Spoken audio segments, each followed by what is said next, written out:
Okay, well, good, I think, morning. My name is Magnus Hagander, as Steven said, and I'm here to talk a little bit about Postgres 9.5. So first of all, a little bit about myself. I'm a member of the Postgres core team. I'm one of the committers who doesn't have anything interesting in this version. I've only committed very small things. I also do a lot of work for Postgres Europe. When I don't do work on community Postgres, I work for a company called Red Pill Inpro. We're based in the Scandinavian area, and I'm out of Stockholm in Sweden myself, which is one reason why I'm not entirely sure whether it's morning or evening or whatever, something. I got in yesterday, but I think it's morning-ish, so we'll go with morning. Where I work as a consultant within a team called Infrastructure Services, which is basically focused on anything on the open source stack going from 0 up to approximately the database, where I mainly just do database consultancy. And of course, most of it's on Postgres, which can probably be figured out by the fact that that's what I do when I don't do the paid work, right? Okay, so let's start with the question that I always start whenever I do these talks on new version. Who in here regularly reads Planet Postgres? Okay, it's quite a few. The rest of you should regularly read Planet Postgres for many different reasons. There is a lot of good, it's a blog aggregator, so it has a lot of good posts about Postgres and the technology that goes inside it. And in fact, if you do read it regularly, you might not need to go to these talks. Because there are a bunch of people who are very good at writing blog posts about the new features that are coming up. Sort of a few days after someone commits a big feature, there is usually a blog post outlining an example of how to use it, what you can use it for, and things like that. So it can be very useful. And Stephen, I only said don't come to these talks. You could have gone to one of the other talks. You should obviously still come to the conference. So don't worry, I'm not trying to put you out of business. Now, looking at Postgres 9.5, let's actually start by saying who's already using Postgres 9.5 in any shape or form? Okay, in production. Okay, good. Only one. Come on, guys. More people should be doing that. Oh, maybe the rest of it. Who's already using 9.6? Same guys. And one more. You're using 9.6 and not 9.5? Exactly. That's a good point. So basically, this is then yesterday's news. But if we look at the development schedule of Postgres 9.5 as it is, it started in... It's still a schedule at the end. We followed the schedule for part of it. It started in June 2014 when 9.4 was branched off, and that's just how we work in Postgres, right? We branch off the old version, and then what's the master version in the repository becomes 9.5. At this point, the master version in the repository is 9.6. We had 5 of what we call commit fests, which is just because every project has to have their own way or their own name for doing iterative development. The general idea is to do 1 month of development and then spend 1 month reviewing and applying the patches that came up through the first of those months, and the second part there being called the commit fest. Now, I know there is a bunch of people here who were involved in this process, and I don't think any one of them will claim that we actually succeeded this time, because we were more or less constantly in commit fest mode for the whole time. But, we were supposed to do that. There was a schedule. We didn't necessarily follow it. But those were sort of the deal. So around, well, the February commit fest was supposed to end in March, and then we were supposed to be basically done. Okay, that didn't really work out. But we did eventually get done.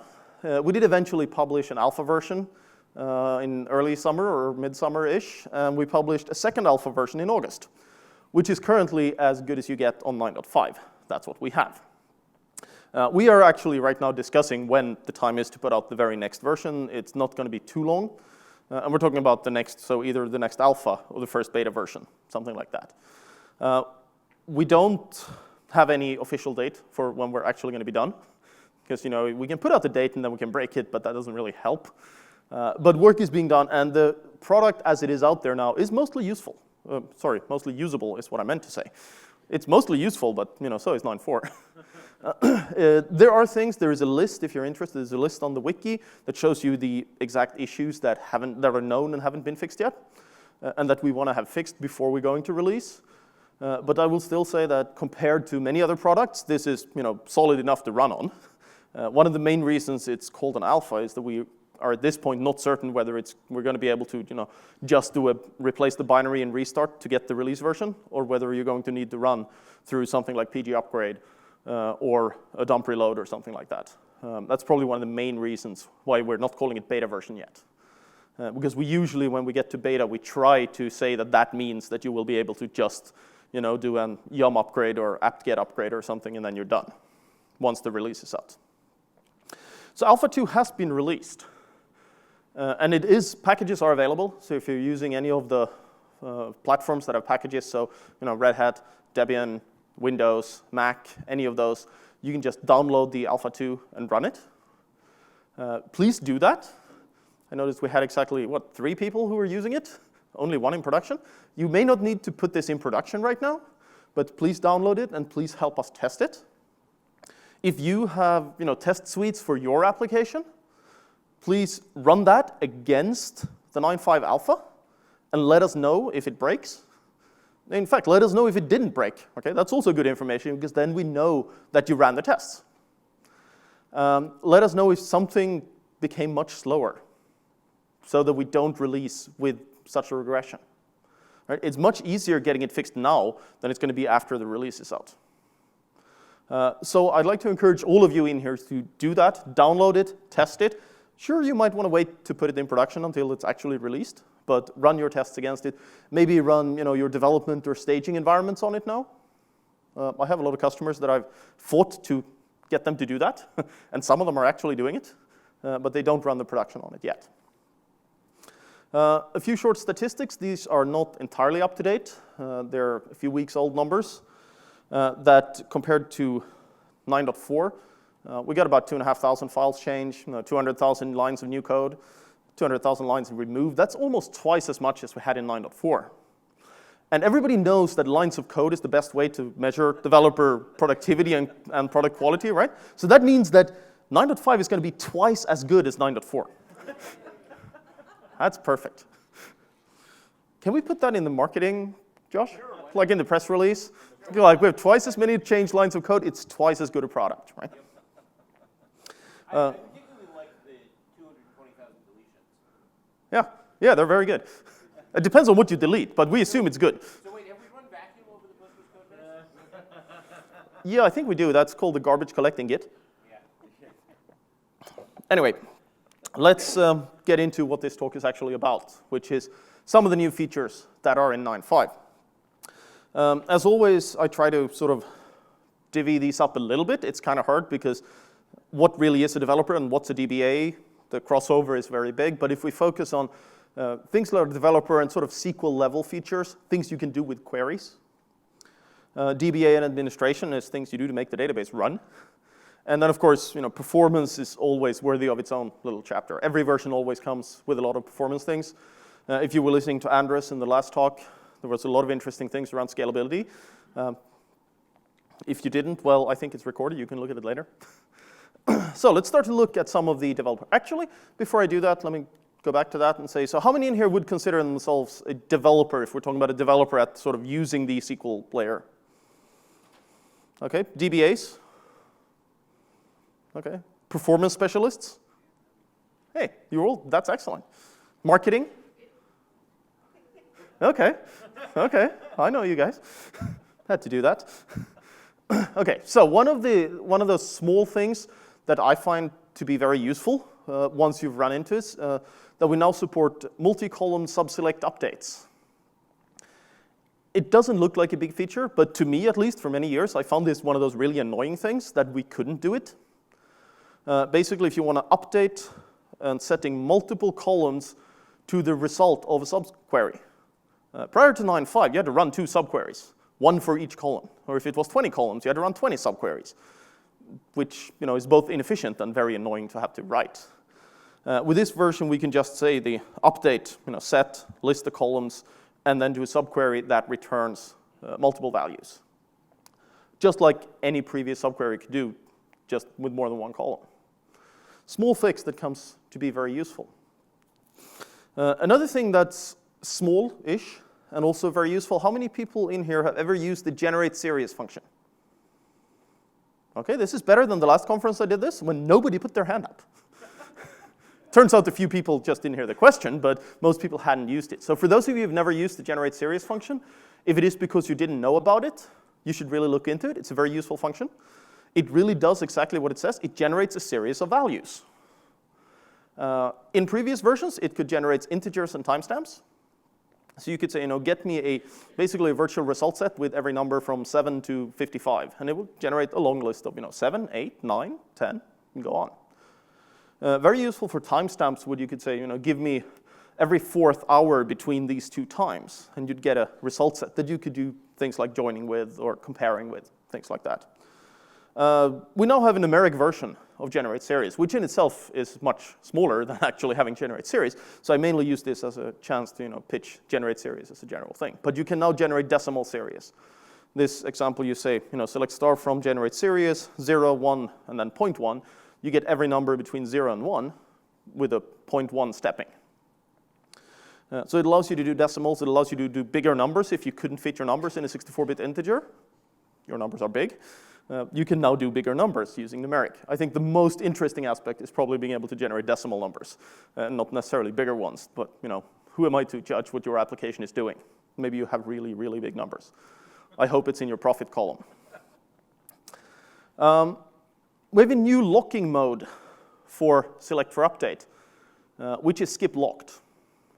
Now we've been going step by step. Actually, I had a case just earlier this week where I would have loved to have this, except we were still on 9.3. But basically, the previous mode that existed, if you do a general select something in the select star for update, it'll lock the table. Well, it'll lock the individual rows as if they were being updated.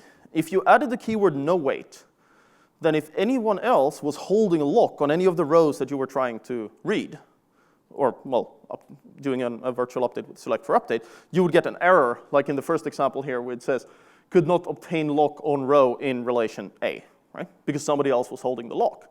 And your query would fail, and you could then retry later, and hopefully the table wasn't going to be locked. Now, what you can do in 9.5 is instead you can say select something for update skip locked. And it will now return every row except those that somebody else has locked. Which is maybe normally not what we want, because if we say select star, we want all the rows.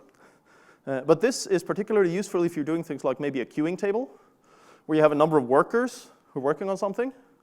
Then what each worker can do is do a select star from this table, skip locked, and limit 1. So it'll grab 1 row. And as long as it does a select for update, it's going to lock that row. So then somebody else comes along and runs the same thing. They're going to get a different row, because you're holding the lock on the first row. So this can be a really efficient way of having multiple workers who are basically taking tasks from a work table at much better performance than you would have before. Because previously you could do tricks like skipping in with an offset and until you stopped getting the error on the no wait thing, but that's not a very efficient way of doing it. I'm sure there are other use cases. That's the main use case that I've found for this feature. So it's a fairly narrow feature, but if you're actually hitting that use case, then it's going to be really, really useful for you. Then we have a couple of much bigger feature at the SQL level. I'm going to start with probably, I guess, SQL, at least syntax-wise. The biggest changes to the grammar is the support for row-level security, which allows you, previously you've been able to set permissions on databases and on schemas and on tables and on columns. And this will basically allow you to set permissions on rows, on each individual row. Actually, what you do is you declare a policy that's saying who is allowed to do what to this row. So you don't explicitly assign a permission to the row like you would do to a column. Instead, you assign a policy that says compare whatever the row is to this expression and see if the user gets access to it. So it allows us to limit the access to individual rows. It allows us to do some pretty advanced things. It still comes in after the regular ACLs. So you still need permissions on the database, and you need permissions on the schema, and on the table, and on the column. And once you have all those, and they will still throw an error, then you get through to the row-level security policy. And the row-level security policy will not throw an error. So if you try to select the row that you don't have permissions to see, you're not going to get an error. You're just not going to see the row. Unlike if you do select from a table where you don't have permissions, where you just get an error. Because I'm not really sure what else we would do. So it'll basically look like it's not there. Now, like with all other permissions, super users will bypass the RLS policy. The object owner, so the owner of a table, will bypass the RLS policy. And we have a new attribute that you can assign to your role called bypass RLS that will make it, well, bypass the RLS. This can be used if you have backup users or monitoring users that need to see multiple things. So how to use this, just probably easiest to show with an example. You can do very advanced things, but at the simplest level, first of all, you need to enable row-level security individually for each table. By default, it's off. So you say alter table, in this case, alter table companies, enable row-level security. Now it's on. Then you create a policy. In this case, I'm just saying a create policy companies manager on companies, which is the table, for all, apply for all operations to public, so to any role that is a member of public, which is, again, everyone. And then we say using manager equals current user. That means that every user will be able to see and act upon, because since we say for all, that's insert, updates, deletes, and selects. It will be able to act on any row where the column manager has the value of current user, which is the user that's being logged in. And this thing that we put in here is basically almost any Postgres expression. It can be very complicated. That may not be a good idea, but it can be very complicated. In general, I think for security things, being complicated is usually not a good thing. And then when we try to access this, just as an example, when I'm connected as my super user in this very complete database, I have exactly 3 rows. And do a select star, I get all the 3 rows back, showing the manager and the user. Then I reconnect as the user test, and the other 2 rows just go away. And I can't even see that they were supposed to be there. Now we can put these policies on, as I say, any regular expression. That's not a regexp. That's any sort of normal style expression. It cannot use aggregates. I think that's basically the only restriction. Other than that, it can be very complicated, or very complex, I should say. You can define multiple policies on a table that can apply to different roles. In that case, it will be the ORed version. So if any policy gives you permission, then you have permission. So you can't declare a policy that sort of negates another one, then you have to take the other one out and put a new one in. And it's also important to note that it does not affect cascading RI operations. So if you have a foreign key, on update delete, it doesn't matter what the RLS policy is on the other side, it will still get deleted. So I actually did this just to prove that it could be done. And my plan was to bug report it to Stephen, and it turns out it worked, which was very annoying. Because I was going to bug report either the documentation or the code, but it turns out it worked. Just as an example, this is making the RLS policy a recursive query over an organization tree structure. So not only can I see the rows where I'm the manager, I can see the rows where I'm the manager of the manager of the manager who owns the rows, kind of a thing. And it works. Of course, we can make these really complicated and in that way make our database really, really slow. But that's your choice. It does work. Yes?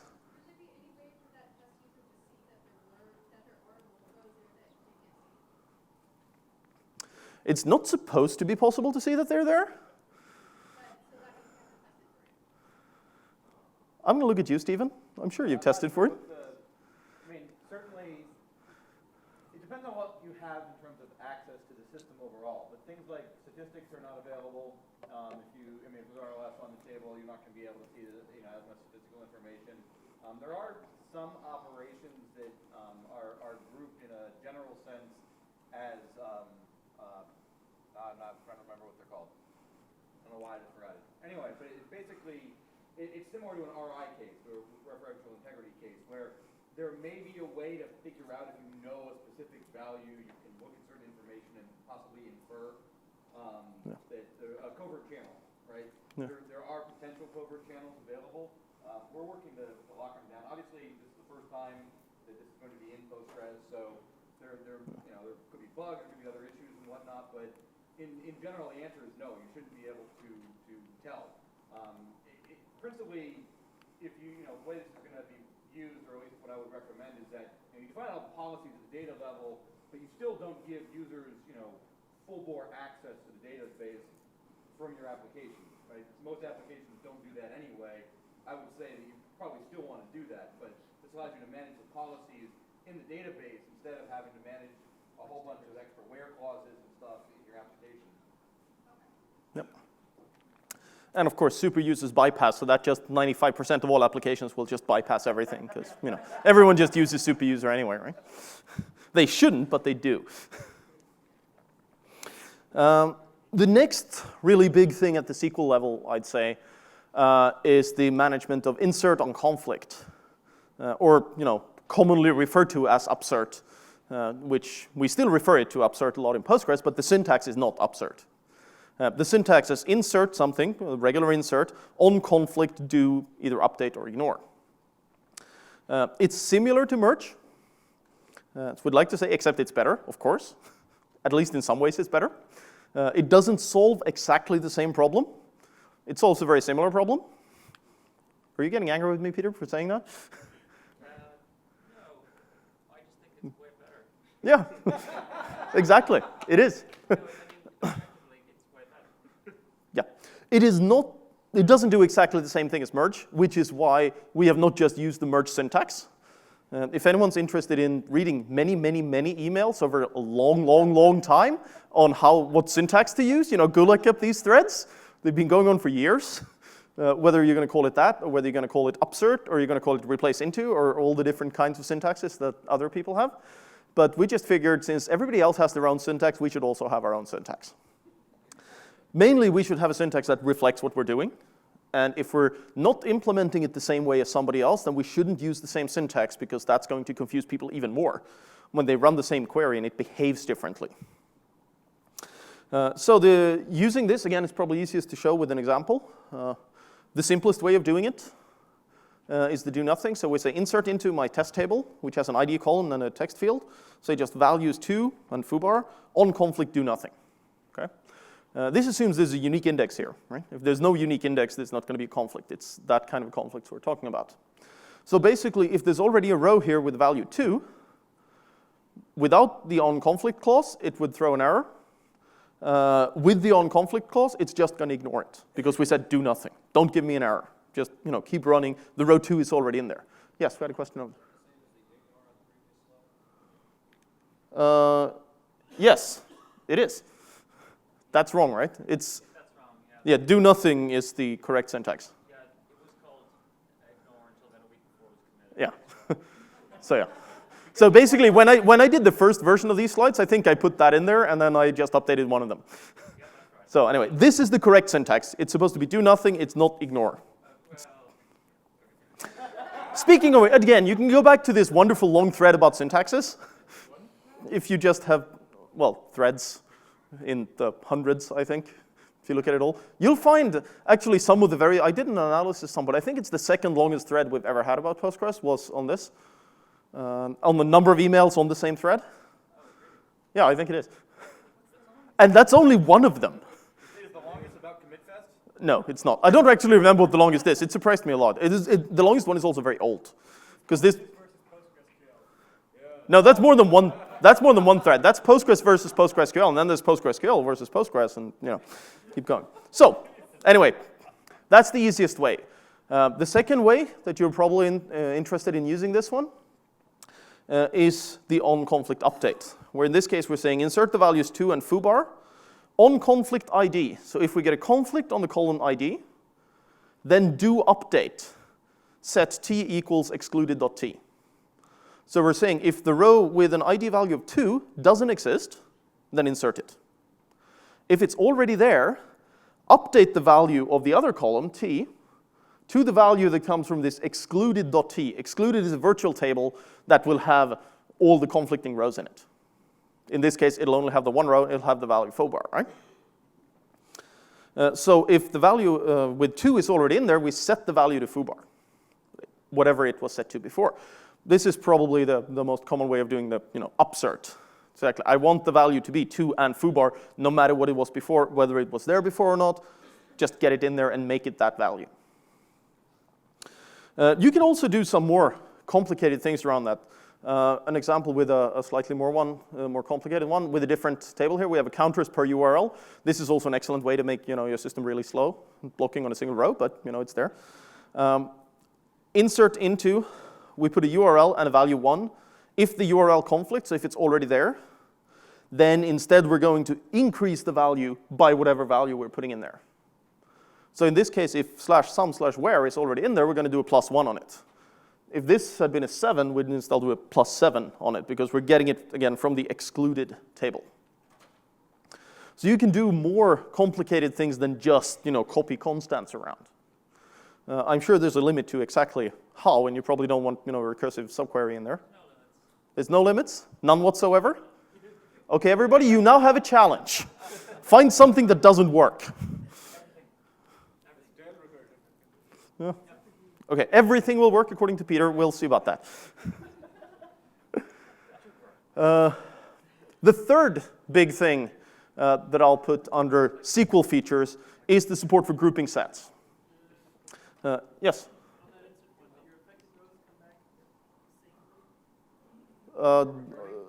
Yeah, returning works.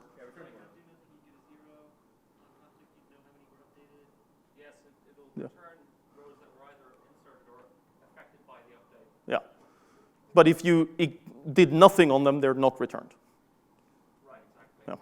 Especially because in the case of do update, there was a where clause that didn't pass as an additional criteria. Yeah. Can you do multiple on-conflict clauses? No, but I don't think you should want to. Yeah. the thing is, once you get there, it becomes really hard to specify what you're actually. Yeah, what happens if they both violate? Yeah. Then you're going to get nice, endless recursion between the two. So no, you have to pick one.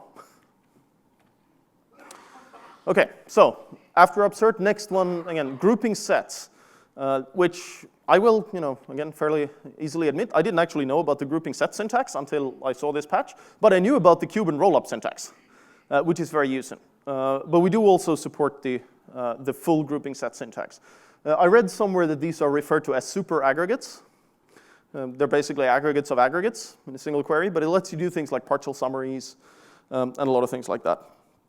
So again, probably easiest shown with an example. Select, in this case, department, count star from employees, group by, and instead of just saying, if we normally would say group by department, right? And then we get one row for each department and the count for each department. If we instead say group by roll-up department, we get the two departments, and then we get a value where department is null, and we get the sum of all those counts across the departments. So in this case, IT has 3, sales has 2, that means the sum is 5. At this level, that's not actually all that useful. I mean, it's kind of neat, but you could easily do this at the application level. You're probably doing that already. But once we start adding multiple levels, it becomes more interesting. So again, with rollup, in this case, we do a select a department and a name, in this case, and then we do a count star and a sum of payout from a payouts table, and we say group by rollup department and name. And now we get, for each department, we get the department and the name of the employee in this case, the number of rows, and the sum of the payout for those rows. And then we get, for each department, a value null in name. That's the summary for this particular department.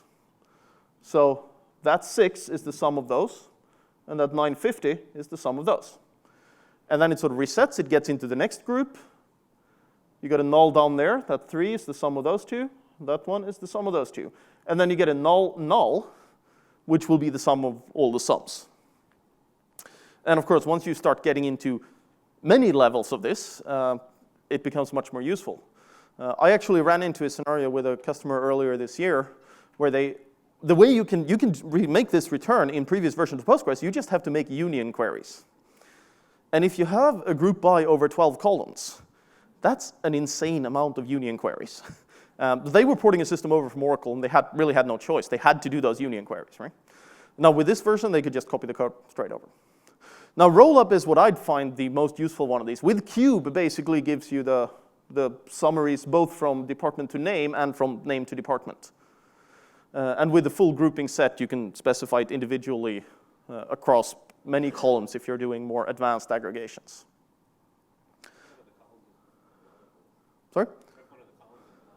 If one of the columns is nullable, you're going to get two different nulls. Now, there is actually a function that you can call to figure out whether this null came from the table or whether it came from the grouping set. Yeah, you could use coalesce at the upper layer, yeah. I think it's called isGrouping or something like that. It's just grouping? Okay, so if you instead were to select grouping name, then that would return true there, there, and there. So if you had other null columns, you'd be fine. Sorry? Oh yeah, it returns a bit mask. Yeah, it doesn't return a Boolean. This is true. Again, yeah, it's for absurd reasons. The absurd reasons are called SQL standard. It's not something we made up. Okay, so let's move on. Leaving the SQL side behind a bit, DBA administration side. A few things worth noticing. Again, small things that if you're in that particular scenario, are going to be really useful. It's a new configuration parameter called cluster name. It really only does one thing, which is it puts the value of this one into the process title. If you have like a testing box that runs 25 different clusters, that's really useful. On your production, you probably only run one cluster on the machine anyway. Doesn't really help you there. But if you do run multiple clusters, like on my laptop, it's really useful because I can keep track of which is running, which development snapshot version thing. Very useful for that. It doesn't change any of the operations. The database is exactly the same. For those of you using foreign tables, we have a few enhancements again in this version. One of them is you can now say import foreign schema. Previously, you could have these 200 tables over in a different database. You just had to run create table for every one of them with the same columns.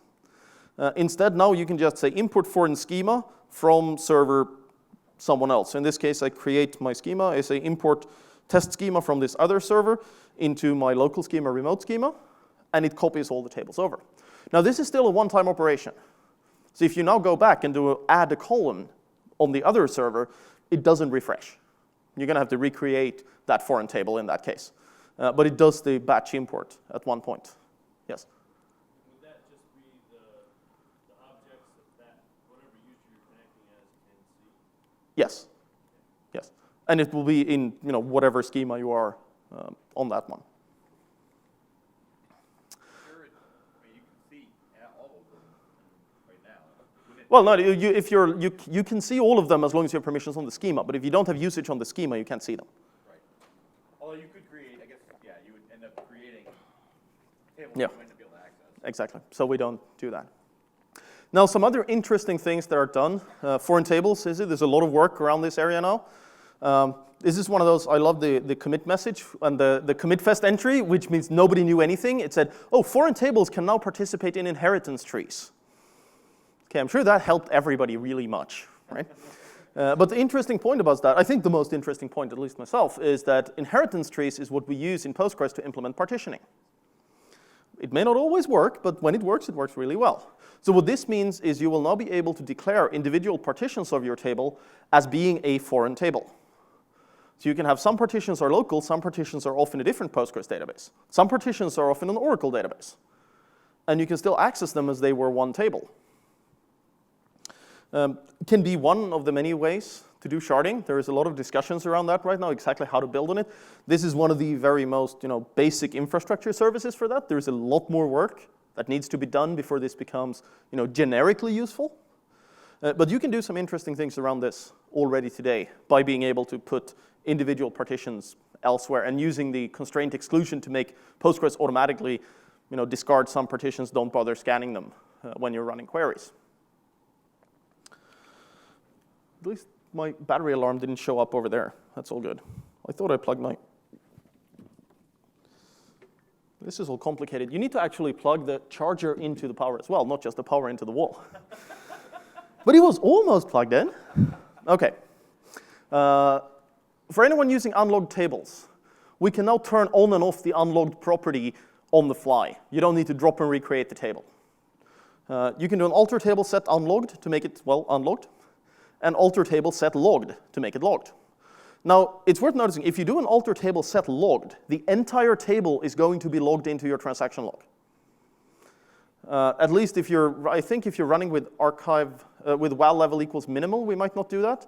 But in anything else we do that because it needs to replicate, it needs to go into your backups and all those things. So doing alter table set logged can take a long time if this is a large table.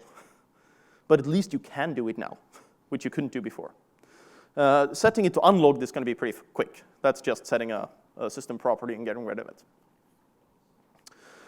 Anybody in here using alter system set today to configure your servers? 1, 2-ish, okay. We can do the philosophical debate on whether that's a good thing or not sometime later. But if you're doing that, you can now also do alter system reset to undo that. Basically what it does is it removes the value from the configuration file, falling back to whatever, from the auto configuration file, falling back to whatever is in your main configuration file. It still requires you to remember to reload the configuration as well, just like regular alter system set. And if you don't do that, you've changed the value, but Postgres is not using it. But there's no difference there from the alter system set, which you already have. We've added the ability to track commit timestamps. This is just a flag you set, track commit timestamps. You turn it on, and now we track the timestamps of your commits. It can get you the information when a row was committed, for example. In this case, each row has an xmin, which tells you when the row was added to the system. This version of the row was added. And we can call the function pgexact commit timestamp, and we'll get back at what time was this row actually committed to the system. There is also a new function called pg last committed exact, which will tell you when a transaction last committed. John?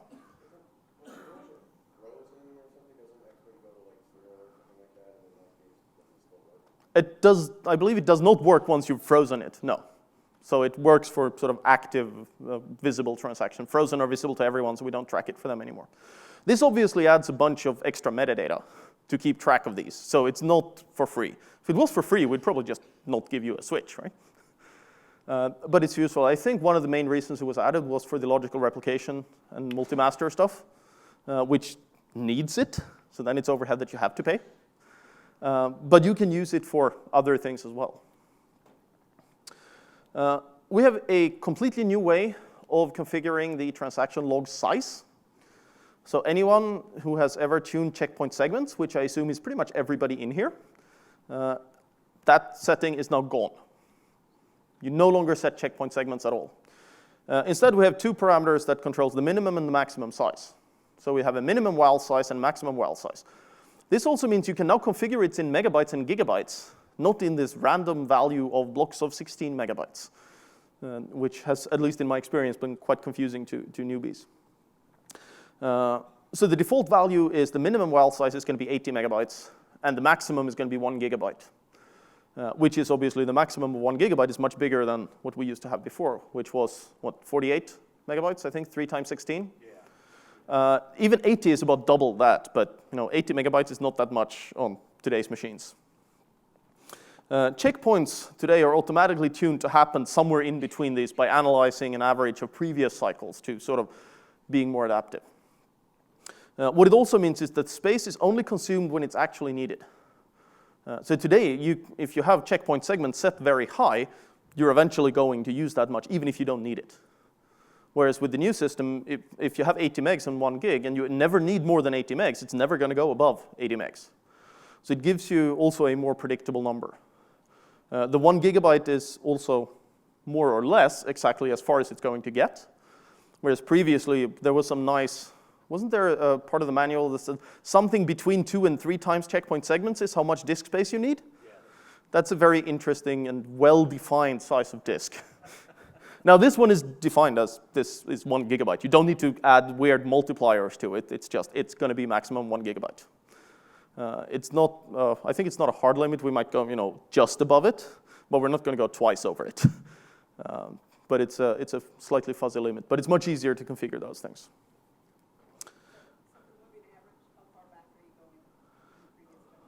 I think we go back to the system start or something. Or is it a fixed number?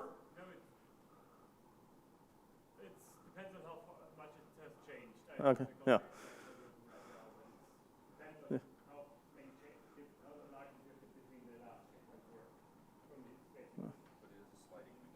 Yeah. It's a sliding window with some added at least attempt to be smart. Let's call it that. Is there a way if you knew whatever rebuttals that you have big loads of data? Yeah. If you set these two to the same value, min and max, it's going to behave like it did before. Then you're basically turning off that. It's more or less the same. From in that perspective, it's going to be the same. It won't go over. Well, yeah. It'll like how it was supposed to act. Yeah, exactly. Another thing that has just changed is that there is no pause at recovery target anymore in your recovery conf file. Instead, you set recovery target action, which you can set to pause, promote, or shut down. Whereas, let's see, pause would be the same as we previously had pause at recovery target equals true, meaning that the system comes up in read-only mode as if it was a replication slave. Promote is what we previously did if you didn't do anything at all, because then it just promotes and the system is up and running. And shutdown means once you hit the recovery target, it just shuts the system down. Does not bring it up in read-only mode at all. It just shuts down completely. We have a tool which, yes? Sorry? I don't know. What's the use case for shutdown? I think that's Simon's fault. No, it's to replay. Well, I have an idea. No. Sorry?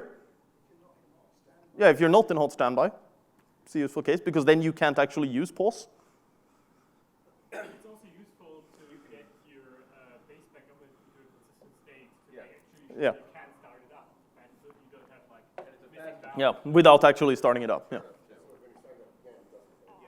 No, it doesn't go all the way back.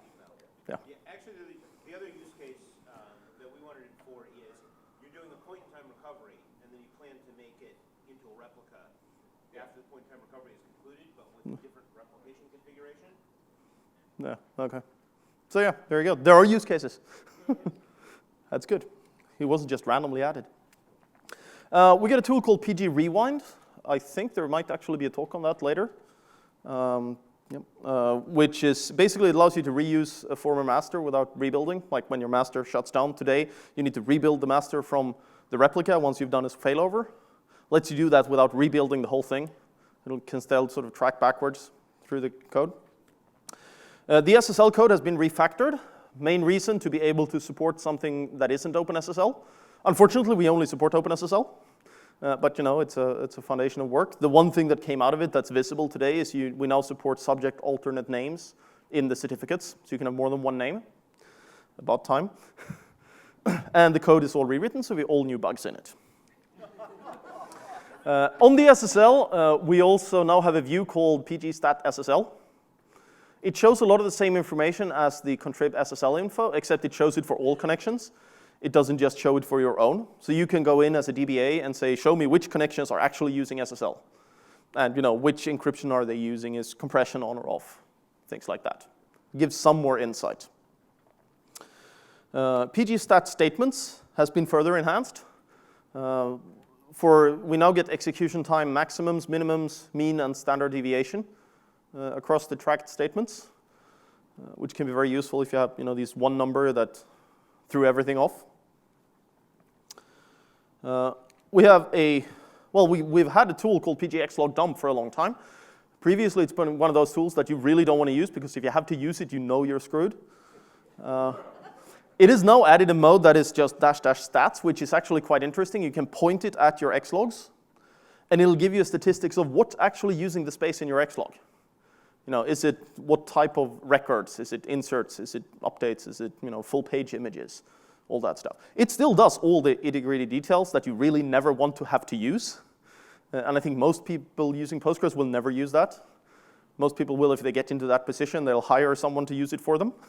Because it's really not fun once you get there. But it's available. I'm running out of time, which means I need to get into performance now. So I need to take it fast, right? There are a few things around performance. One thing that's really interesting, we think, is something called BRIN indexes, which is a completely new index type. It means block range index. Some of you may have gone to presentations earlier where this was called min-max, min-max index. It's the same thing, it has a brand new name. The reason is it supports other op classes than minimum and maximum. but I think the ones we ship in the system are all minimum and maximum at this point. The point behind BRIN indexes is they make really, really small indexes. For a normal index, for every row in your table, you get an entry in the index. For BRIN indexes, you take a range of blocks in your table, by default 128 blocks, so that's 128 blocks of 8 kilobytes each, and then we store the minimum and the maximum value only. That means the index stores 2 values for every 128K, times 8. Times 8, sorry, it's 8K blocks. So we get very, very small indexes. They're very cheap to maintain. Of course, what happens, the index is only going to be able to tell you that, oh, this value you're looking for is somewhere in this range of 128 blocks. So they're designed for really large tables where they can become very, very small and very, very cheap to maintain. They're best suited for naturally ordered tables where you're actually got incrementing things. Otherwise, your block range index might just have the minimum and the maximum value on every single block. But for example, for large log tables or something like that, everything has a timestamp. They can be really, really efficient when we're talking about tables in the hundreds of gigabytes or terabytes size, and the index is still a couple of kilobytes. It'll fit in cache. It'll be really cheap to maintain. Creating them is very easy. You just say, as usual with Postgres, say using BRIN, and magic happens. Or you can say create using BRIN, and you can declare the size of this pages per range. So how big are your ranges going to be? And the system supports pluggable op classes, so you can make it do, for integers and timestamp min and max makes sense. For geographical areas, you could have another definition that says, oh, only things within this block is or within this geographical region is on this block. Things like that. It allows for a lot of interesting extensions. The maximum size now of our GIN pending list is now configurable. For GIN indexes, we have something called the pending list, which whenever you do an update on GIN, we don't actually update the index because that's really expensive. Instead, we put the update on a queue. And when this queue is full, it gets merged into the index. Now this hopefully happens by vacuum, but if you're making an update and the queue is full, you get to update the index. Well, you really don't want that. And this used to be controlled by the parameter workman, which is very interesting because it has nothing to do with that. Now there is a separate parameter called GIN pending list, and you can also control it individually on each index, which is probably the really interesting thing because all indexes don't behave the same, or all your applications don't behave the same. GIST indexes can now do index-only scan. That's one of those nice performance enhancements that you don't need to do anything. It just shows up, and things run faster. It's the best kind. We support compression of the transaction log. We actually only compress the full page images and not everything, but it can still save a lot of space. You trade CPU for space. It can often be helpful. It only compresses the FPI, so it's still useful to compress your archived logs because all regular updates and things don't get compressed by this. We also, small things, we have a new WAL format, but that doesn't really affect you, hopefully, unless we have bugs in it. A new CRC algorithm, which really shouldn't affect you. Again, it becomes simple. Further enhancements on the sorting performance, again. Abbreviated keys for sorting of text and numeric, at least, which can make sorts a lot faster. We do pre-checks for equality because it's a lot cheaper to check if 2 strings are the same than to check if one is bigger and one is smaller, particularly when we're dealing with locale things, because memcompare is fast. There are a bunch of things done around this, which is, again, it's completely free. You don't need to do anything. All your sorting operations will just run faster. You love this one, right, Andres? All your work into one slide. Internal atomic operations API, much better scalability of lightweight locks, more lockless operations for triggers and foreign keys and things like that. There's obviously a lot more work than one slide's worth going into this. A lot of it will just come for free. The atomics and the lightweight locks will just help Postgres scale better to bigger machines, more CPUs, more concurrent activity. The lockless operations are things like you can now add and remove foreign keys without needing an exclusive lock on the table. So you can do more things without stopping your application. So there are still things that will take exclusive locks, but they're getting fewer and fewer in every version. Had a question back there? With deletes in particular, what with deletes? No. No. This does not affect. This is, the alter table add foreign key. It's not the actual foreign key processing. It's the DDL operation. Same thing like creating, dropping a trigger. It's those operations. And of course, there's always more. I am running low on time. There's lots of smaller fixes. There is a lot of performance things. I definitely don't have because I'm over time, so I'm not going to go into those in details. There are the small things that I just like putting out there. Who has ever accidentally piped a pgdump file to PSQL? Yeah, okay, it gives you a much nicer error message now. So I know I'm out of time. I know I'm keeping you from lunch, but I'm going to ask you to help me out with one more thing before I get to that. Out of the features that we went through here, which do you find the most important one? Who would say, or the most exciting one, or whichever you want. Who would say upsert is the most important feature coming up here? Okay, well, you get to pick more than one if you want. What about grouping sets? What about row-level security? Okay. Yeah, you don't get to vote. Foreign table inheritance. This is unusually even, I'd say. BRIN indexes. That's interesting. I've never seen that many hands go up on BRIN indexes this time, I'd say. Any other ones that I didn't put on this list that you would say is the best feature in the upcoming version? John? Okay, well, lots of performance stuff, yeah. Everybody likes that. Any other suggestions for best feature in this version? Yep. I have a question actually about the enhancement feature, the lockless foreign key constraint condition. Yep. How does that even work? That is a longer discussion. Yeah. We can discuss that over lunch. So in that case, thank you very much for listening. And I think we're off to lunch.